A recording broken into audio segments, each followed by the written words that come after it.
Allô, allô. Si ce n'est l'oxygène. Arrêtez de respirer 5 minutes. Fermez les yeux 5 minutes. Ne pas écouter. Il y a des fonctions qui sont basiques. Et l'oxygène, 5 minutes, ça ne marche pas. Allez, Franck. Ah oui, oui. Ouais, je vais laisser ça pour l'instant. Je vous dis pas bonjour, on se connaît déjà. Bon alors c'est ma première conférence, alors ça va pas être facile, je vais essayer de me débrouiller avec mes petites notes. Je suis fonctionnaire de police depuis 1986, donc j'ai fait mon école de police à l'ENPP, donc sur Paris, avec un déroulement de carrière peut-être un peu particulier par rapport à d'autres qui ont réussi à prendre des grades sur place. Moi, c'était un peu la méthode gendarme. J'ai pris la valise et je me suis déplacé dans plusieurs circonscriptions. Donc j'ai un petit peu, on va dire, une vue objective sur ce métier en me déplaçant. Paris, la Corrèze, l'Ardèche, Tours. J'ai fini à Nice, mais dans des conditions qui sont strictement pas normales. En tant que, oui, lanceur d'alerte, évidemment, parce que depuis longtemps je dénonce ce qui est contraire à la loi, contraire à la déontologie, etc., etc. Alors c'est pas sans conséquence parce que on s'attire les foudres des officiers et de la hiérarchie et peut-être même du gouvernement en place sur le moment parce que tout est lié, quoi. Et même le gouvernement, je dis le gouvernement parce qu'ils ont connaissance de cause, ils ont vraiment connaissance de tout ce qui se passe dans l'institution. Dès lors qu'on dénonce l'intervention du JPN, de la justice, etc., et puis finalement les choses se retournent toujours contre vous, quoi.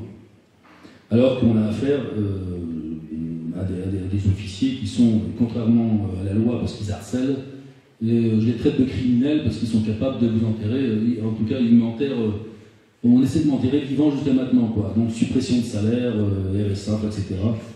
Tout va bien pour moi quand même, j'arrive à me débrouiller, mais c'est pas facile. Donc alors là-dessus, c'est pas comme ça qu'on m'arrêtera, parce qu'il y a trop de choses à dénoncer. Voilà. Donc, et en plus, c'est ma fonction, mon devoir comme tout citoyen, mais en tant que policier, il m'est interdit de démissionner comme il le voudrait. Parce que bien sûr, on fait en sorte de m'empêcher de parler de cette manière-là, hein, de toutes sortes. Donc je vois que je suis vraiment bien encerclé avec les ennuis, mais il y a quand même moyen de toujours avancer, la preuve en est, quoi. Et pour chacun, même pour ceux à qui on a enlevé les enfants, il y a toujours un espoir. Alors je voulais juste vous présenter mon petit sommaire, là, j'ai bidouillé, donc c'est la présentation de ma profession, hein, ce que je suis en train de faire. Je vais arriver avec les placements abusifs, que tout le monde connaît. Enfin, là, je vais parler de mes constatations en tant que policier, peu pour les placements abusifs. On va dire que c'est plutôt une expérience personnelle en tant que policier, de parents, parce qu'on s'attaquait à moi aussi, on s'attaquait à mon fils pour arriver à me détruire comme on le fait pour vous, quoi. Ensuite, donc c'est mes observations sur le dossier de Sandrine Awanto. Je m'occupe depuis 2 ans de son dossier, savoir qu'elle a été mise en examen, contrôle judiciaire, il y a une constitution partie civile pour ce qu'on a fait à sa fille, et puis il y a le côté familial, juge d'enfants, etc. Donc j'ai beaucoup appris, évidemment, parce que avant je ne connaissais pas la matière. Même en tant que policier, on ne se rapproche pas des juges d'instruction comme je l'ai fait, quoi. Donc déjà dans mon affaire personnelle, j'ai traité 2 dossiers en instruction, donc j'ai commencé à me spécialiser entre guillemets, et avec Sandrine, j'ai continué dans ce domaine-là et ça marche très bien. Alors on s'attaque quand même à des juges, on ne gagne pas, on ne récupère pas l'enfant pour autant comme on le voudrait, bien sûr, surtout quand il y a une mise en examen, j'en parlais tout à l'heure, ces modes de ficelage qui sont opérés donc, sur les gens victimes, sur les parents. Donc ensuite je vais parler des conséquences de ces placements que vous connaissez, mais je parle vraiment de mes observations, des fois que ça pourrait apporter quelque chose. Et puis après je vais parler des parents résistants que nous sommes tous et des pièges qui sont à éviter, quoi. Donc comment être un peu plus costaud face à tout ça, quoi. Donc je parlerai de la mise en examen avec son contrôle judiciaire. Alors, il y a des petites choses, des articles à savoir, est-ce qu'on peut faire contre ça aussi, enfin en tout cas avec notre expérience avec Sandrine, comment résister à une mise en examen et surtout au contrôle judiciaire, et la psychiatrie, etc. quoi. Et il y a moyen, on a fait l'expérience. Ensuite, donc j'ai parlé de l'internement sans consentement. Ça fait partie de la vie de Sandrine. Donc j'ai tout épluché récemment. Donc quand on dit ça, j'en ai fait des écrits, effectivement c'est plus qu'horrible, parce que quand on s'attaque à une personne comme ça aussi longtemps, et on le fait à pas mal de personnes, on est là pour la détruire et finalement la tuer, quoi. Et puis j'en arriverai à des solutions, hein, c'est pour garder l'espoir de ce qu'on fait. Il y a forcément des solutions, même face à un système, enfin, c'est ce que je vois. Je suis très étonné de voir qu'il y a certaines clés dont personne ne parle, même certains juristes, les avocats, c'est évident. Je pense que j'en fais une conclusion quand même, c'est qu'on cache tout, quoi. Entre les juges, c'est évident, les avocats, c'est presque évident, mais il y a des gens qui se disent juristes ou des groupes qui travaillent dans le bon sens apparemment, mais je découvre des choses dans le droit, ou dans le droit civil, où finalement il y a quand même des choses à faire qu'on ne fait pas, quoi. Alors les parents en général s'y appliquent pas évidemment, parce qu'il faut pouvoir rentrer dans ce juridique. Et voilà, donc j'ai l'impression, alors c'est en toute modestie bien sûr, j'ai l'impression d'avoir trouvé quelques clés, et si jamais il n'y a pas de souci, vous me posez des questions ou vous me contredisez si je suis à côté de la plaque, mais j'ai l'impression, alors c'est que des pistes que j'amène, hein, c'est pas non plus une certitude à 100%, mais quand même je suis étonné de découvrir ces quelques articles qui nous obligent quand même, suite à un jugement, un placement ou ce qu'on veut, d'y réagir immédiatement face au juge. Et ce qui n'est pas fait. Ce que je constate autour de moi, ce que j'ai pas fait avec Sandrine à l'époque, il y a 1 an. Pourquoi? Parce que je ne connaissais pas non plus. Et alors, on va dire depuis 6 mois, je découvre quelques modes opératoires pour contrer ces fameux jugements qui sont complètement illicites, quoi. J'aborderai, oui, comme tu as dit Christophe, l'histoire des exceptions d'unité, dont j'ai fait l'expérience comme le fait Emmanuel, et qui, pour moi, ne sont pas fructueuses, mais après, on a le code de procédure civile qui parle de ces exceptions d'unité. Donc là aussi, réagir immédiatement pour anéantir ces fameux jugements faits illégalement, déjà d'une part, mais après, vous avez plein de choses à retirer en vice de procédure, vice de forme, vice de fond, etc. Donc pour vraiment annuler ces jugements. Et il y a un moyen de le faire. Donc dans tout ça, je pense qu'on passe à côté de certaines choses. C'est presque une certitude pour moi. Alors on ne peut pas non plus aller chercher les instances les plus hautes pour n'ayant pas fait aussi ce qu'il faut faire à la base. Enfin, c'est comme ça que je le vois, hein. Donc ça c'est personnel, mais je pense qu'il faut d'abord appliquer le droit français. Ça n'empêche pas d'y inclure du droit européen, international, ce qu'on veut. Mais déjà, nous, en tant que citoyens, on est complètement...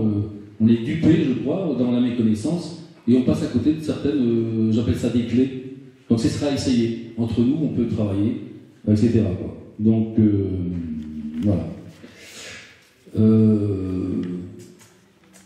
Pour finir, j'ai quand même une proposition à faire dont je parle à certaines personnes depuis 3 jours. C'est des solutions un peu de flics, mais il faudrait monter des équipes simplement pour intervenir physiquement.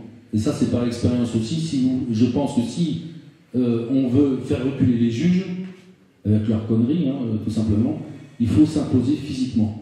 Enfin, quand je dis physiquement, je ne parle pas de descendre avec les fourches, c'est pas ça, c'est d'arriver avec des actes légaux et les bonnes personnes, c'est-à-dire un avocat, un huissier, etc., et un flic, et minimum, et montrer ce qu'il faut montrer aux juges en premier lieu, puis voire même intervenir là où il faut pour récupérer les enfants, quoi, ou les empêcher de rentrer. Voilà, donc moi je pense que j'ai de l'espoir, parce que je le sens depuis 6 mois, je me dis qu'il y a moyen, dans ma position, je vois la réaction aussi de certains juges dans l'histoire de Sandrine à Clermont-Ferrand, je pense qu'il y a moyen, je suis tout seul jusqu'à maintenant, avec quelques personnes groupes juridiques, groupes intervenants avec des acteurs comme un avocat, un huissier, c'est de pouvoir faire quelque chose. Ou tout au moins essayer. Voilà. Si on n'essaye pas, on peut parler longtemps, comme on le fait. On parle beaucoup sur les réseaux sociaux. Là pour moi, d'ailleurs je vous remercie tous d'ailleurs de m'inclure dans votre groupe parce que je suis un flic quand même. Donc, et puis le caribou, je vois plus, mais je le remercie infiniment de m'avoir capté aussi. Parce que je pense que j'ai peut-être une position qui peut rapporter. Mon fils, il a vécu l'enfer aussi, et moi avec, mais il a plus de 18 ans, donc je m'occupe des autres, comme je peux. Déjà, Sandrine, c'est un gros morceau. Mais si je peux apporter autre chose entre nous, et même d'intervenir, comme je viens de vous le dire, alors là, ce serait super, quoi. Voilà. Voilà. Donc je reviens à la première page. Et j'ai presque tout dit, en fait.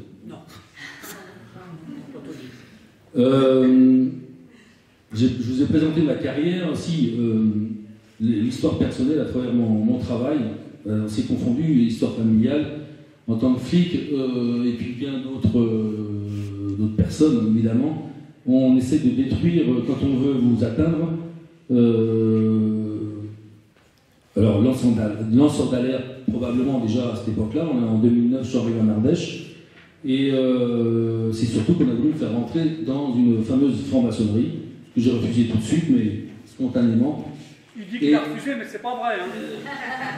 Non, j'ai vraiment écarté du revers de ma main, j'ai dit laisse-moi ça tranquille, je n'ai pas besoin dans ma vie, quoi, et c'est évident. Et on m'a dit en réponse spontanée également que je ne me ferai jamais d'amis en Ardèche. Bon, mais tout ça j'avais oublié sur le moment. Et puis, il m'arrivait plein de situations curieuses, ça venait du harcèlement. Mais le temps que je comprenne, il faut 2-3 ans, quoi. Mais dans le harcèlement, de genre, là, j'ai compris aussi que dans ces années où on vous harcèle vraiment, et qu'on finit par s'attaquer à votre enfant, bon, il y avait 8 ans et demi, on peut parler de complot, si vous voulez, enfin, de mise en scène pour arriver à salir mon fils comme ils l'ont fait, et forcément de l'atteindre, et même en perdre la garde éventuellement, etc., ou me faire partir, quoi. Donc on s'attaque à votre famille, je pense qu'il y en a qui le vivent, qui l'ont vécu, c'est que quand on cible quelqu'un, c'est aussi en premier lieu s'attaquer à vos enfants, à votre famille d'abord, en général votre femme ou le contraire, mais on s'attaque à vos enfants, quoi. Et jusqu'au point de vouloir les placer. C'était mon cas. La chose a approché, j'ai pas compris, mais heureusement, l'avocat qui m'a quand même escroqué a poussé un coup de gueule. Donc j'ai échappé belle. La suite, je ne peux pas la deviner, je ne sais pas comment j'aurais pu réagir face à ça. Mais on est vraiment dans cette Ardèche, et il y a d'autres coins de France qui sont sûrement pareils. Maintenant, même mieux, je pense que c'est vraiment généralisé ce que j'ai connu en Ardèche. Là, on est dans les années 2009 à 2015. Et d'ailleurs, j'ai fait des observations au juge d'instruction parce que j'ai amorcé, moi, à partir de fin 2014, un harcèlement de mon boulot, dénonciation calomnieuse contre la directrice d'école, donc qui était contre mon fils et contre moi, bien sûr, avec un signalement, etc. Et puis, il y a vraiment une collusion, moi j'appelle ça une mafia départementale. Enfin, je l'ai dénoncé au juge d'instruction. Donc on a vraiment une entraide, enfin, tout est programmé. C'est comme maintenant, ce qu'on peut voir, c'est que ça part de moi dans la police, donc déjà harcelé, et les services sociaux approchent, l'éducation nationale, les services sociaux, et puis la justice. Donc la justice qui a des choses à se reprocher aussi à ce moment-là, un procureur en personne, qui après mes conclusions, après ma plainte, j'ai fait un complément de plainte, peut-être coïncidence, enfin ce procureur, un mois après, était parti aux Antilles. Voilà. Donc, et ça se passe souvent comme ça d'ailleurs quand vous dénoncez aussi dans la police que en justice ou dans les services publics, ils effacent les traces, quoi. Celui qui est mis en cause, alors ça sert de dire la vérité, la preuve, c'est qu'on on les déplace comme les juges, quoi. Donc ils partent. Alors, je vois l'exemple pour Sandrine, pareil, il y a 2 juges d'instruction qui ont été déplacés. Il y a eu des actions faites un peu plus dur de notre part, l'inscription de faux huissier qui a déposé une sommation interpellative sur le bureau de la juge des enfants à Clermont-Ferrand. Donc ça ébranle quand même le système, donc tout seul, quoi, à deux. Donc je pense que si on se réunit vraiment, c'est là qu'il faut garder de l'espoir, on va retrouver les enfants. C'est comme ça que je pense vraiment agir par cette force-là, quoi, avant tout. Alors oui, je parlais, je regarde mon programme, la collusion entre des institutions contre les parents, c'est évident. On a toutes les administrations qui sont en parfaite cohésion pour abattre les parents. Placer les enfants, ce que vous voulez, enfin bon, et c'est vraiment une persécution. Parce qu'on on est toujours dans le droit, discuter entre nous, avec eux, et on est dans la persécution, tout simplement, quoi. Ça n'existe pas en droit, quoi. On ne peut pas tricoter là-dessus, on devrait normalement, humainement et sauvagement, réagir autrement, quoi. Alors on ne le fait pas, on est quand même civilisé, mais on ne peut pas enlever les enfants comme ils le font, quoi. Il faut que ça s'arrête. Les placements abusifs, voilà, j'y arrive. Donc, il y a on reçoit des ordonnances, des jugements en faux. Alors, vous le connaissez, tout ça, c'est les absences du contradictoire, les délégations de l'autorité judiciaire à l'ASE. Tout ce que je vous dis, c'est interdit, bien sûr, dans le code de procédure civile. Hein, alors, les codes, c'est de 82 à 96, je crois, et plus. Donc, on est dans le code de procédure civile, où, en fait, c'est des violations de droit, tout simplement, quoi. L'absence de certaines conformités dans les jugements, hein, on les voit tout de suite, hein, pas de signature, pas d'avis parquet, pas de... alors je vais en venir après, il manque quelque chose que vous allez peut-être découvrir, j'ai découvert il n'y a pas longtemps. Donc ça c'est important. Sinon, et aussi l'ASE, dans ces placements abusifs, on sent vraiment, on constate qu'on veut avoir un contrôle absolu sur l'éducation de vos propres enfants, quoi. Et ça ne peut pas le faire, évidemment, quoi. C'est insupportable, bien évidemment. Ça veut dire que nous, en tant que parents, on ne devient plus rien du tout, quoi. Voilà. Les conséquences de ces placements, en général, il y a peut-être des plus favorisés, il y en a d'autres moins, je ne sais pas. Mais en tout cas, là aussi, des constats, c'est qu'on se retrouve avec des visites médiatisées, avec des visites au compte-gouttes. C'est complètement insupportable. 1 heure par mois, c'est comme s'il n'y avait rien, presque. Ou 2 heures, allez, je suis gentil, c'était 2 heures pour s'enlever au début. Ils ont réduit, on ne sait pas pourquoi, à 1 heure. Ça fait plaisir. Donc, c'est pas admissible, évidemment, quoi. Là-dessus, ça mérite une révolution aussi, quoi. Alors, le constat, c'est qu'on va vers des coupures de liens que des parents connaissent. Hein, c'est pas des coupures, quand je dis des coupures de liens, c'est par sanction, moindre prétexte, une vidéo, on sanctionne, un juge des enfants sanctionne donc le parent, et on coupe les liens. Quand je dis qu'on coupe les liens, c'est qu'on coupe toute correspondance, toute communication, c'est-à-dire que déjà c'était au compte-gouttes pour les visites médiatisées, mais on se retrouve avec plus rien, plus de contact, c'est-à-dire que l'enfant a disparu, tout simplement. L'objectif de l'ASE, c'est évidemment d'emmener l'enfant vers une adoption. Alors, on ne sait même plus ce qui se passe, les années passent, et voilà. Donc c'est la révolution pour ça aussi, ça vaut le coup. Voilà, donc, alors on va savoir quand même que on a un principe, c'est du lien parental. Le lien parental est inaliénable, donc on ne peut pas le défaire. Ça, c'est on monte jusqu'à la Cour européenne, droit international. Effectivement, on ne peut pas couper les liens entre parents et enfants, quoi qu'il se passe. Hein, même s'il y a besoin d'aide pour certains, peut-être, mais non. Voilà. Alors, en droit, certains ne le connaissent pas, j'ai remarqué, on en discute.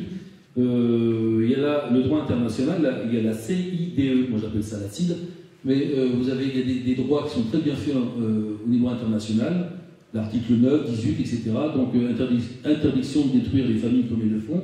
On le retrouve aussi à la CEDH, mais je trouve qu'à la CIDE, on va vraiment c'est ciblé pour l'enfant, c'est fait pour ça. Donc tout ce qu'on nous fait, c'est complètement interdit par le droit international. Européen, évidemment. Hein, donc on a l'article 8, par exemple, de la CEDH, qui interdit toute destruction de famille, comme ils le font, par exemple. Et après, en droit français, alors comme je vous disais tout à l'heure, c'est un code de procédure civile, ça part du 1181, 82, et suivant. Donc on a tout ce qu'il faut pour batailler avec ces gens-là, avec le droit, quoi, normalement. Alors les pièges, je parle des parents résistants, c'est-à-dire que ce qu'on est tous, forcément qu'on s'expose à ces institutions, on s'expose à quoi? À des choses graves, tout simplement, pour simplement avoir répondu à une justice inopérante. Donc diffuser des vidéos, d'avoir fait un rassemblement, d'avoir manifesté, ça c'est beaucoup dire parce que j'ai pas vu de manifestation pour les enfants, mais n'empêche que ça gêne. Alors, les pièges, j'ai mis ça, ouais, éviter les pièges, les condamnations, évidemment, parce que quand on s'expose, et de droit presque d'aller dire ce qu'on a à dire, parce que votre enfant, il faut absolument déjà le voir, et puis peut-être l'emmener chez un spécialiste, et puis qu'il vous retourne la situation contre vous en créant une infraction pénale qui n'existe pas à la base, il faut absolument, c'est ce qu'a fait Sandrine, elle a filmé. Et donc, avec des conclusions, donc elle est partie avec sa mère en 2021, donc en correctionnel, en plus du reste, en plus de la coupure des liens, alors ça fait triple peine, on va dire, s'est retrouvée en correctionnel à Clermont-Ferrand pour des violences en réunion. Donc, ce qui n'a pas marché, j'ai fait des conclusions là-dessus, par-dessus une vidéo, et elle s'en est bien sortie, et sa mère pareil, quoi. Ce qui veut dire qu'on peut faire des choses, des actions, mais il faut absolument se protéger. Enregistrer, se filmer, et il y a s'exposer, oui, mais il faut le faire vraiment intelligemment pour ne pas se faire piéger, parce qu'ils attendent que ça pour vous enfermer, quoi. Ou vous faire condamner avec du sursis, mais on sait très bien que le sursis, il peut y avoir une deuxième condamnation, ils finiront par vous enfermer, quoi. Éviter toute commune. Alors ça, c'est du vécu aussi, parce que dans les services sociaux, en 2013, je les ai vus arriver là, au milieu de mes vacances avec mon petit, je partais, et les services sociaux m'écrivaient. Alors c'est vrai que les services sociaux, on voit les textes en première page, ils sont là pour nous aider. Ils sont là pour nous aider. Sauf que, franchement, moi, flic, au milieu d'une bourgade de 13 000 habitants, on était 50 flics ou 60, là, franchement, j'ai passé un très mauvais été, quoi, parce que j'ai senti ce qui m'arrivait. Par la suite, j'ai vu, mais les services sociaux arrivent, ils arrivaient, c'était au milieu des vacances, alors moi j'ai donné un coup de fil pour dire je ne peux pas vous recevoir, je pars en vacances, donc on verra au mois d'octobre. Mais sympa, quoi. J'ai dit que je ne comprenais pas pourquoi ces services sociaux m'approchaient, et voilà. Sauf que après dans mon profil, on m'a bien profilé, oui, avec ce qu'il faut, pour faire valoir comme quoi j'étais dangereux, etc. Et puis ce jour-là, pour dire surtout que j'avais gueulé au téléphone, etc. Enfin bon, bref. Donc tout ça, c'est des mensonges. Et pour tout le monde, il faut éviter de parler, de répondre au téléphone. Ça s'est répété pour moi en 2019, parce que j'ai eu 3 vagues comme ça contre moi et mon fils, et à Nice aussi, puis après même à Poitiers, où je me suis réfugié chez moi pour finalement recommencer la même, sauf que la 3e fois, j'ai dit je ne réagirai à plus rien du tout. Donc pas d'expertise psychiatrique, pas d'investigation judiciaire à partir de la maison, et plus rien. Et voilà. Donc il faut éviter. Alors j'ai répondu à plus rien du tout, c'est-à-dire que si vous répondez au moindre coup de fil que j'ai reçu, par messagerie, des services sociaux, de tout le monde, c'est foutu parce qu'ils peuvent tout inventer derrière. Il ne faut absolument pas répondre, il faut écrire. Alors écrire c'est très bien, c'est-à-dire que ça vous fait déjà pour vos dossiers de la matière, parce que s'il n'y a rien, vous ne pouvez pas vous défendre, mais au moins vous montrer que, il faut rester correct évidemment, etc. Mais que par écrit, c'est clair. Sinon on se fait piéger. Donc c'est facile de dire, d'envenimer, de transformer ce qu'on a dit, d'un moindre coup de fil, et après, ça y est, ils montent leur dossier, par contre. Ils font des rapports. Ce que je reproche d'ailleurs par rapport à la police ou la gendarmerie, c'est qu'au moins, même s'il y a des fautes faits, vous signez en bas de votre page les auditions, etc. Eux font tout ce qu'ils veulent et vous n'avez même pas connaissance. Donc, c'est un monde extrêmement dangereux, évidemment, et tout le monde suit. Alors on peut tout dire sur vous, jusqu'à vous enfermer, vous interner, enfin, etc. Enfin, donc c'est grave.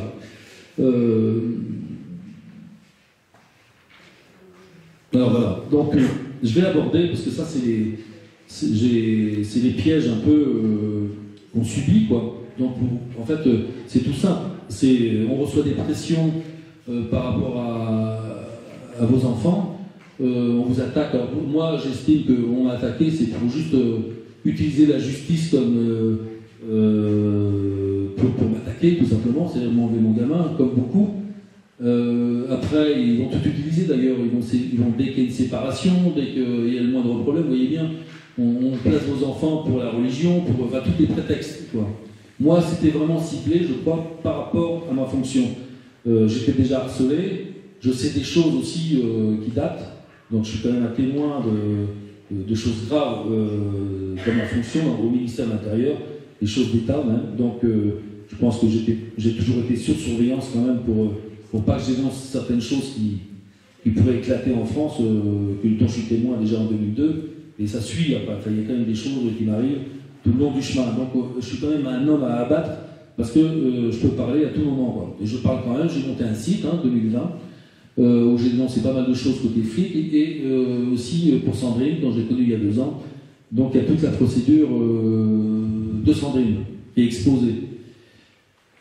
Alors la mise en examen, bon moyen pour essayer de vous ficelage, muselage, voilà, donc on veut vous faire taire, par tout moyen, ça c'est le but pour chacun, parce que dès lors qu'on veut récupérer vos enfants, alors peut-être pour, c'est une histoire de finances, dans la zone, j'ai pas trop étudié tout ça, mais après il faut vous faire taire, donc c'est ce qu'ils essaient de faire, quoi.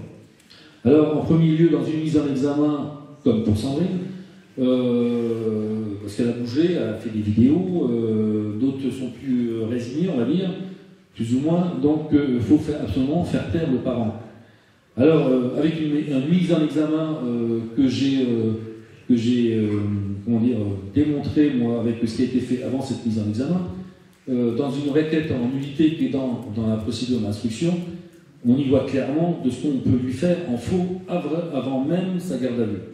La garde à vue elle-même, j'en parle, elle est faite en faux, et c'est très grave. C'est une détention arbitraire, et je vais vous montrer aussi une détention arbitraire qui est encore plus grave, après là. Donc, tout est fait en faux, mais là, justement, en violation complète des droits humains, des droits de la Convention européenne des droits de l'homme, du droit international, c'est-à-dire que tout le monde s'en fout de ce qui se passe au-dessus. Donc c'est difficile aussi d'informer là-haut parce qu'il n'y a pas de retour. On a quand même des gens qui sont enfermés illégalement et ils y restent. Voilà. Ils y restent 1 mois, internés par exemple, ou cette mise en examen qui aurait dû sauter, évidemment, avec une demande de clôture, ce qui n'a pas été fait. Au bout de 2 ans, enfin, tout est permis de la part de ces juges aussi, quoi. Alors, le contrôle judiciaire au cours de cette mise en examen, c'est pareil. C'est un moyen de ficelage, de vous obliger, de vous soumettre, d'humiliation, parce qu'on vous demande aussi, parallèlement à la signature chez les gendarmes ou en poste de police tous les 15 jours, il y a aussi, il faut absolument aller, là, pour Sandrine, c'était la ZAVEP, alors ça dépend peut-être des villes, la ZAVEP, ça dépend de la justice, et là, vous venez vous réinsérer socialement. C'est-à-dire qu'ils nous prennent vraiment pour ils nous mettent plus bactères, c'est-à-dire qu'on est des pauvres gens par rapport à d'autres qui sont bien plus intelligents apparemment, ou avec moins de soucis. C'est-à-dire que nous, on nous crée des soucis, mais on veut faire admettre qu'on a des cerveaux de pauvres gens, quoi. Voilà. C'est ce qu'ils veulent faire de nous, c'est ce que je perçois. On nous humilie, on nous rabaisse, on vous enlève vos finances, et puis voilà, on fabrique quand même une couche sociale défavorisée, on la fabrique. C'est ce que je perçois. Alors dans mon métier, forcément, j'ai vu plein de choses. J'ai 37 ans d'administration, j'en ai vu des vertes et des pas mûres. Donc en passant, je vous ai dit les Sarko, j'ai traversé la France. Donc j'ai vu pas mal de choses, quoi. Sans trop percevoir à l'époque le monde des enfants, etc.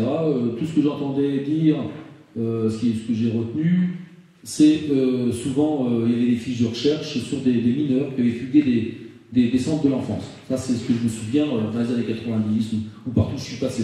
Donc, avec le recul maintenant, parce que vous voyez, en tant que policier, nous aussi, on ne comprend pas tout, quoi, parce que j'étais pas à la brigade de mineurs déjà, je m'occupais d'autres choses, mais c'était mon boulot aussi, si je trouvais le mineur, c'est de le ramener.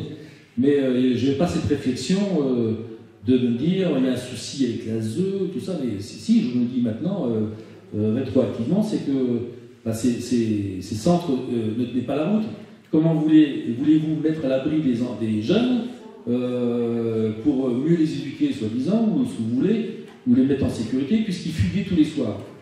Et ça tombait tous les soirs. L'éducateur arrivait, oui, il y avait une banalisation, je sais où j'étais, à Tours peut-être, où en fait, oui, encore un qui s'est sauvé, mais il n'y avait rien d'alarmant. Voilà, c'est ce que je me rappelle, c'est tout. Voilà. Donc c'est quand même grave dans notre société, quoi. Et pour nos enfants, bien sûr. Oui,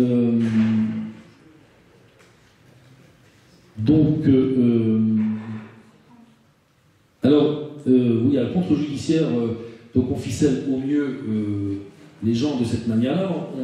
On leur interdit de sortir du pays. Donc là, on est dans une atteinte à de la liberté d'aller et venir dans les citoyens en faisant ça.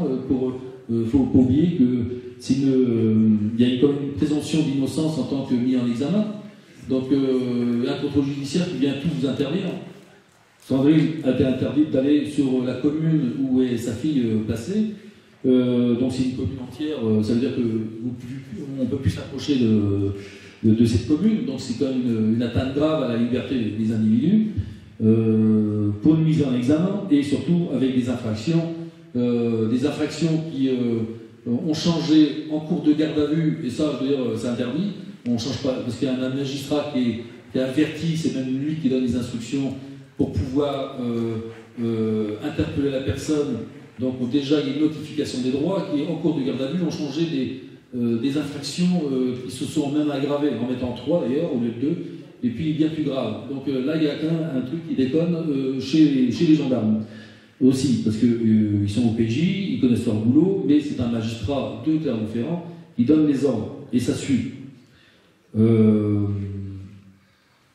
Donc tout est mis en œuvre avec un contre-judiciaire pour interdire donc de sortir du pays, de ficeler ces histoires et d'imposer aussi la signature et d'aller se faire réinsérer avec une femme qui doit vous faire la morale ou je ne sais quoi. Enfin, je ne comprends pas trop le truc. Donc, ce que j'avais proposé à Sandrine, ça fait partie de mes démarches aussi de mon action actuelle, c'est de résister à ce qu'on peut résister. Parce que quand on soumet, tant qu'on soumet, on n'avance pas. C'est-à-dire qu'on se plie au système avec des choses qui sont mises en place, qui ne sont même pas cohérentes. Comme pour l'expertise psychiatrique, c'est la même chose. C'est 2 moyens de contrôle de la personne mise en examen, la personne ciblée en tout cas, et histoire de la contrôler, de faire du faux aussi, de cumuler des dossiers. Je parle d'expertise psychiatrique parce qu'on le vit dans la police. J'en connais un, c'est Alain Devigne par exemple, qui est à Grenoble, qui a dénoncé des choses graves aussi là, qui datent. Mais donc il y a eu pas mal de vidéos faites sur Alain Devigne où il dénonce l'histoire de meurtre par des policiers, etc. Enfin voilà, tout est politique. Et voilà, sauf que lui, on lui a fait peut-être une douzaine d'expertises psychiatriques. Il s'est retrouvé carrément réformé médicalement et puis éjecté. Alors moi, on a voulu me le faire une fois en 2013, un coup de gueule dans un bureau, parce que franchement, je suis un homme, je ne suis pas une machine. À force de me harceler, j'ai poussé un coup de gueule après mes officiers. Et puis, direction, donc, alors là, c'est désarmement, alors je suis gradé, peu importe, mais en même temps, c'est une humiliation. Ils ont fait que ça, quoi. Je veux dire, pour un truc qui était dit, hop, on vient me chercher entre les officiers, et puis désarmement, enfin, ça fait partie du harcèlement, quoi. Hein. Donc, j'ai jamais tué personne, donc j'ai jamais agressé les gens avec mon arme, sauf que c'était un moyen dans la police pour harceler aussi, ça fait partie du harcèlement, harceler les fonctionnaires, quoi. J'ai atterri en 2013, je suis arrivé dans les mains d'un psychiatre qui finalement n'a pas été contre moi parce qu'il a dénoncé certaines choses dans l'expertise. Ouf. Donc, mon chef des services, quand je suis revenu, j'ai repris mon arme, mon service, et il est venu me dire que finalement il s'était trompé et qui voulait diminuer les sanctions, parce que les sanctions, je veux dire, c'était du 5 heures d'audition, je ne sais plus combien dans la même journée, avec avec des accrochages entre les officiers et moi. Donc ça s'est mal passé, mais j'étais auditionné par un officier, 2 heures après, puis après 2 heures avec le chef du service, enfin, ça fait 6 heures. Vous arrivez en fin de journée, je peux vous dire qu'ils m'ont quand même torturé. La psychiatrisation, ils n'ont pas réussi. Alors quand j'ai fui Nice, parce que je ne veux pas tout raconter sur ma profession, mais quand j'ai fui l'Ardèche avec mon fils, quand je dis fui, c'est avec le JAF bien sûr, et ça m'a suivi à Nice aussi. Au bout de 2 ans, j'ai été obligé de partir. Alors là, j'ai pris le camion de déménagement, j'ai fui, je suis parti à Poitiers, chez moi. Et voilà, donc j'ai quand même fait une expertise de psychiatrie. Je m'y suis soumis parce que j'ai dit bon, je suis gentil. Et alors que je m'étais dit, plus jamais, à l'époque déjà. Parce que j'ai compris le piège. Et si je me parle de moi là-dessus, c'est que c'est pour tout le monde. En tant que parents, c'est ce qu'ils font, ils font la même chose pour tout le monde. Et on cumule les dossiers de cette manière-là. Alors tout ce qui est fait par l'ASE, évidemment, on ne le voit pas, mais ils cumulent des dossiers avec des profils complètement salis, quoi. Ça, c'est évident, pour arriver à faire ce qu'ils veulent de vos enfants. Pour en venir à Poitiers, en 2018, j'ai fait cette expertise que j'ai jamais pu récupérer, recommander, etc. Et que j'ai récupéré au moins, par un commissaire divisionnaire du ministère de l'Intérieur à Paris. Alors c'est pour dire que tout le monde n'est pas pourri, mais je pense qu'il y a des forces internes qui s'opposent. On a les pourris, puis des gens qui se taisent ou qui ont peut-être peur de mourir aussi, donc ils n'agissent pas, sauf que là je l'avais rappelé une année après, et grâce à lui j'ai récupéré mon expertise de psychiatrie de Poitiers, qui finalement m'aurait permis de reprendre mon métier en mutation dérogatoire sur Poitiers, tout simplement. Alors qu'on m'a caché pendant 3h30 quelque chose que, voilà, on ne veut pas que je reprenne mon travail. Donc l'expertise de psychiatrie, pour revenir vraiment au niveau de l'ASE, du monde des enfants, moi, ce que j'ai à conseiller, et ça c'est propre à moi, mais sauf que je l'ai expérimenté avec Sandrine, et ça marchait.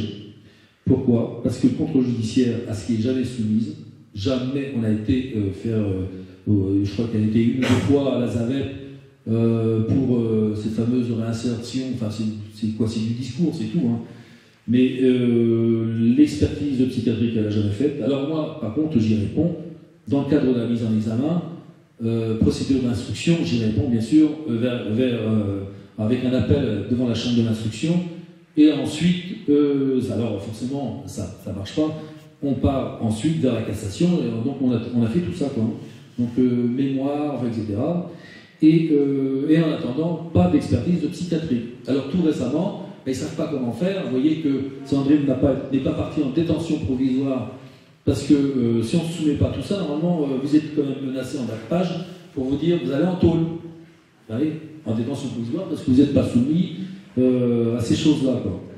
Et donc, elle ne s'y est pas soumise. Contre-judiciaire, elle ne s'y est pas soumise. Et récemment, pour dire que ça, c'est des petites notes, et je vous l'apporte parce que ça veut dire que la résistance, c'est ça, c'est que ça marche un peu. Je ne dis pas qu'elle n'a pas récupéré sa fille, mais ça marche parce qu'il y a une modification du contrôle judiciaire où elle a retrouvé tous ses droits, sauf de se rendre sur le lieu de placement de sa fille. Mais elle a récupéré tous ses droits. Plus de signature, plus de machin, plus de tripotage, et c'est une avancée. Alors ça ne se fait pas du jour au lendemain, ça fait 2 ans. Mais il y a une avancée. Et voilà. L'expertise de psychiatrie, alors oui, c'est ce que je voulais dire. Donc le fait de ne pas vouloir, là pareil, chambre de l'instruction, cassation, et puis rien depuis. Sauf que la juge d'instruction a trouvé un moyen, c'est de réunir elle a récupéré un dossier médical de Sandrine pour finalement demander à un juge d'instruction de faire son analyse sur les pièces médicales en main. Donc pas de Sandrine, juste des pièces où tout peut être fait n'importe comment aussi, quoi.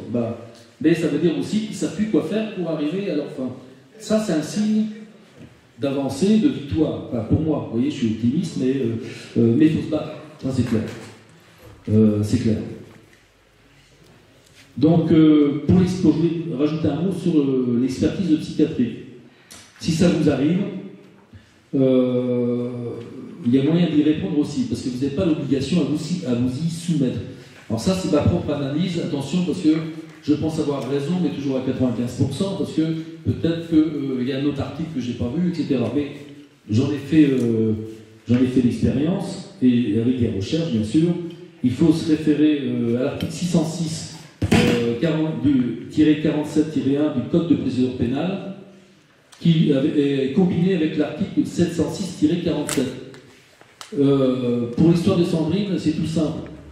Alors on a voulu l'obliger avec du faux, avant même sa mise en examen, une infraction qu'on a voulu lui créer et qui n'a pas fonctionné, parce qu'ils ont tout étouffé avec une plainte qui allait aboutir finalement pour le viol de sa fille, avec un gendarme qui a voulu faire son boulot, donc audition, expertise de la petite, et puis audition de la petite. Et un magistrat, on connaît le nom, il a récupéré ces fameux dossiers, même le dossier qui était contre Sandrine, pour une diffusion de photos à caractère pornographique. Alors, Sandrine a fait qu'une chose, elle a pris contact avec une avocate, elle lui a envoyé par mail des photos d'un médecin qui avait fait des photos pour prouver le viol, et parce qu'il y a des certificats médicaux quand même, faits par un médecin généraliste avant tout, et après un spécialiste qui prend des photos et rédige quelque chose. Ça, elle l'envoie à cette fameuse avocate. L'avocate, donc, elle a forcément qui fait partie du milieu de Clermont-Ferrand, donc a fait un signalement de diffusion de photos à caractère pornographique de la part de Sandrine. Oui, l'avocate, ouais. Donc, pour signaler ce que fait Sandrine, et adressé au procureur. Le procureur, qu'est-ce qu'il fait? Donc, il actionne, crée une procédure, et Sandrine a été auditionnée là-dessus. Mais alors, comme le substitut du procureur, ou son adjoint, a récupéré l'histoire de la plainte qui mettait en danger ce beau monde, et en même temps, il y avait cette fameuse procédure montée à partir de l'avocate, tout a été étouffé, quoi. Mais c'est quand même resté dans leur mémoire parce qu'en cours de la mise en examen, oblige Sandrine, auquel on a résisté par les procédures d'instruction, une expertise de psychiatrique qui, alors j'en viens en fait, ne peut se faire obligatoirement que dans le cas de 15 infractions. Alors ce qui se rapproche de son cas, c'est cette diffusion de photos à caractère pornographique. On veut l'obliger à avoir une expertise de psychiatrie. Alors je vous le dis, si de tête vous regarderez ou vous notez, hein, on est dans le 706-47-1 du Code de procédure pénale, combiné avec le 706-47, qui relate toutes les infractions qui permettent de pouvoir faire obligatoirement une expertise de psychiatrie. Et rien d'autre. Moi, j'ai rien trouvé d'autre.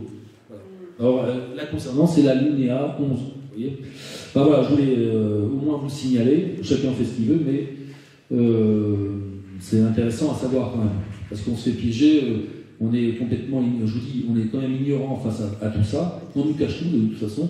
Et ce sera à nous aussi d'aller chercher les infos, quoi, comme on le fait, petit à petit, quoi. Mais c'est pas évident, quand même. Tout ça, je ne savais pas. C'est vrai que c'est beaucoup de recherche, beaucoup de travail. Et